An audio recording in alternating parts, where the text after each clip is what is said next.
ये चैनल केवल मनोरंजन के लिए है। हम किसी भी तरह के अंधश्रद्धा को बढ़ावा नहीं देते। तुम ना हद करते हो अमन। मैंने सोचा था कि हम हनीमून पर बाली पेरिस जाएंगे, अच्छा रोमांस करेंगे, और कहाँ हम इस बिहार की ट्रेन में धक्के खा रहे हैं। अब इस घोस्ट हंटर से शादी की हो तो हनीमून भी तो भूतों के साथ ही मनाना पड़ेगा ना। पर तुम चिंता मत करो, भूतों को ज्यादा चर्बी वाला इंसान नहीं पसंद है। अमन की बात सुनकर मीना ने तुरंत ही भौहें सिकोड़ ली थी और मुंह फुलाकर खिड़की से बाहर देखने लगी। मीना को गुस्सा देख अमन ने भी उसका हाथ पकड़कर उसे अपने करीब किया और प्यार से बोला, डार्लिंग तुम चिंता क्यों करती हो? ऐसे ही थोड़ी ना तुम्हारा पति वर्ल्ड फेमस है। हाँ हाँ, तभी तो तुमको फंसाया है। अच्छा एक बात बताओ, आज तक की तुम्हारी लाइफ में कोई सबसे अजीब केस मिला है क्या? जो पहले तो तुम्हें मजाक लगा हो, लेकिन जब तुमने केस पर काम किया हो तो कहानी कुछ और ही हो। हाँ मीना, एक केस है जिसके बारे में आज भी सोचता हूँ तो मुझे यकीन नहीं होता। और वो किसी दूसरे देश की नहीं बल्कि अपने ही देश बिहार की कहानी है। सुनाओ ना प्लीज, अभी बहुत लंबा सफर है, मजा आएगा। अच्छा ठीक है, ध्यान से सुनना। हाँ मीना, यह अनोखी कहानी बिहार के गया शहर की है और इलाका है इकबाल नगर। जब मैंने इस केस पर काम शुरू किया तो मुझे बताया गया कि कोई है जो इकबाल नगर कब्रिस्तान में रोज भटकता है अपनी ख्वाहिशों के साथ, हाथ में छड़ी और सिर पर हैट। ये अजीबोगरीब पहनावा इसलिए क्योंकि यह अंग्रेज था, ओवन टॉमकिंसन, जिसकी मौत सन 1906 में ही हो गई थी। मगर आज भी 118 साल से ज्यादा वक्त गुजरने के बाद भी वो भटक रहा है। सुनने में भले ही अजीब लगे मीना, मगर इस रूह को बस एक ही चीज चाहिए होती। क्या? चाय, केक और बिस्किट। क्या सच में एक अंग्रेज भूत लोगों से चाय, केक और बिस्किट मांगता है? मैं भी जानता हूँ मीना, किसी रूह का सामने आना और चाय, बिस्किट या केक मांगना हैरत में डालता है, मगर उस ताकतवर रूह की इस अजीबोगरीब ख्वाहिश के गवाही कई हैं। दरअसल ओवन की रूह जिस कब्रिस्तान में घूमती, उस कब्रिस्तान में ज्यादातर कब्रें छोटे बच्चों की है। कब्रिस्तान वाली बात सुनकर मीना अब सीरियस हो गई थी।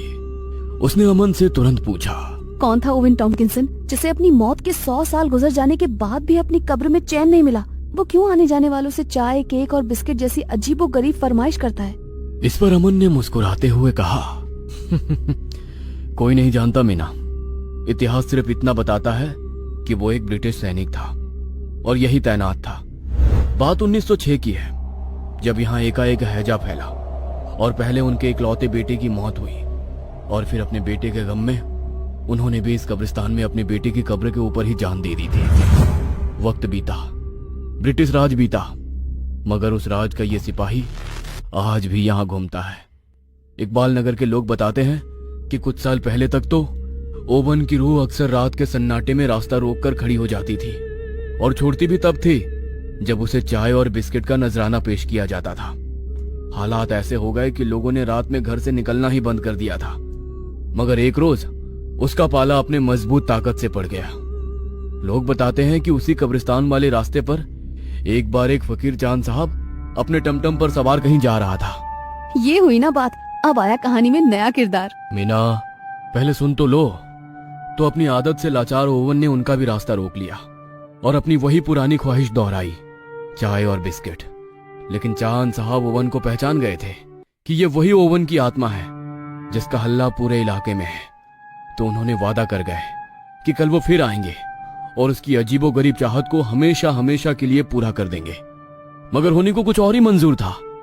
दरअसल चांद साहब ने चाय बिस्किट पर कुछ काला जादू कर दिया था, जिससे ओवन की रूह अब चांद की गुलाम हो गई थी। और जो रूह पहले इंसान से बस चाय बिस्किट मांगती थी, वो रूह अब उन्हें सोना, चांदी और दौलत मांगने लगी थी। और जो नहीं देते थे उन्हें ओवन की रूह मारती भी थी। फिर मुझे बुलाया गया। क्या तुम उस ओवन रूह से मिले हो?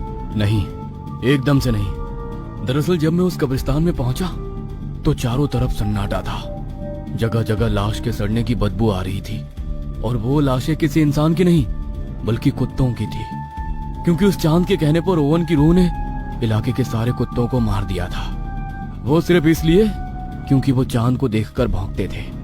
पर मैं जैसे जैसे कब्रिस्तान के अंदर जा रहा था वैसे वैसे मुझे किसी के रोने की आवाज सुनाई दे रही थी। मैंने तुम्हारा क्या बिगाड़ा है?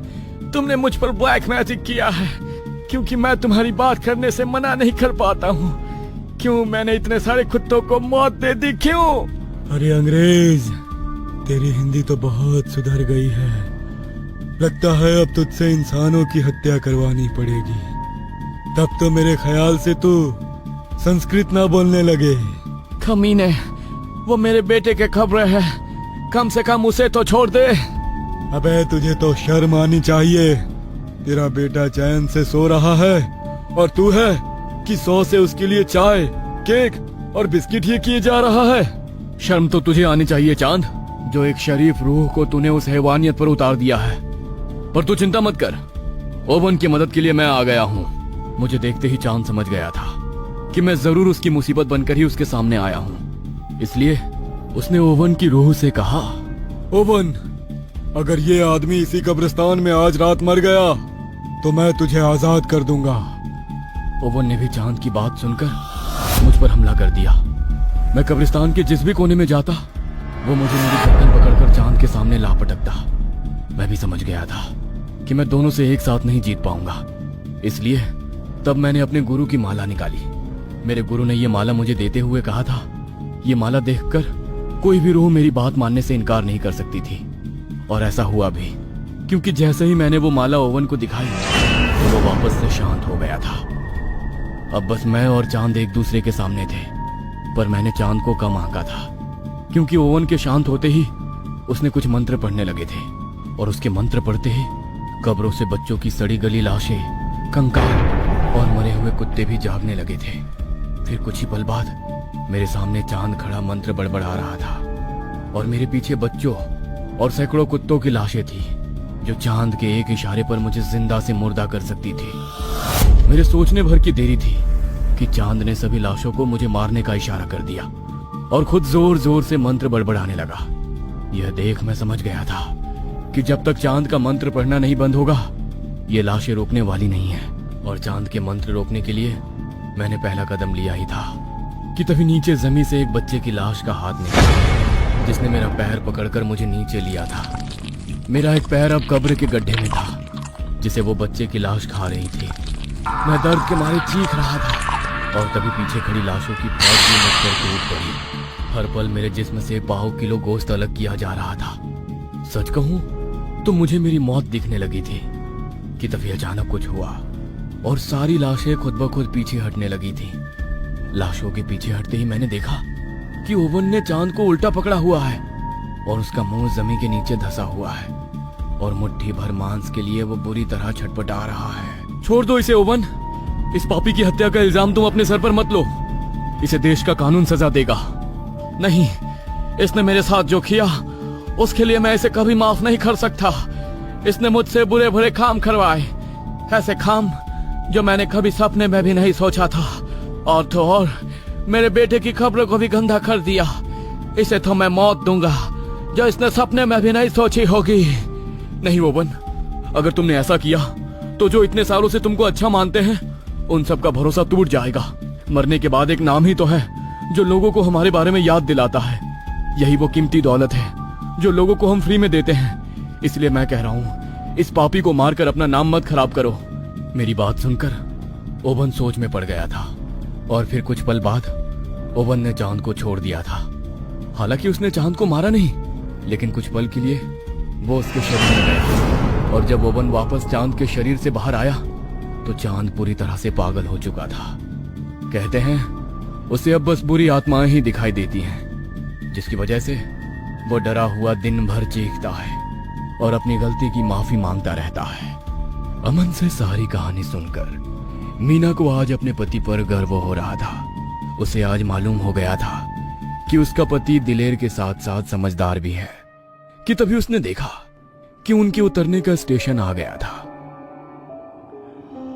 अमन और मीना स्टेशन से उतरकर होटल के बजाय कहीं और जा रहे थे। मीना ने भी कोई सवाल नहीं किया और आखिर में उसे उसके सारे सवालों के जवाब मिल गए थे। दरअसल दोनों ओवन के बच्चे की कब्र के सामने खड़े थे। आज ओवन के बेटे का जन्मदिन था। कब्र देख मीना अभी चुपचाप खड़ी ही थी कि तभी एक भिखारी मीना के सामने आ गया, जिसे देख मीना बुरी तरह डर गई थी। मैं बहुत बुरा हूँ, मुझे बुरी आत्माएं दिखती है। मैं बहुत बुरा हूँ, मुझे बुरी आत्माएं दिखती है। मैं बहुत बुरा हूँ, मुझे बुरी आत्माएं दिखती है। ये सुनते ही मीना समझ गई थी कि ये चांद है।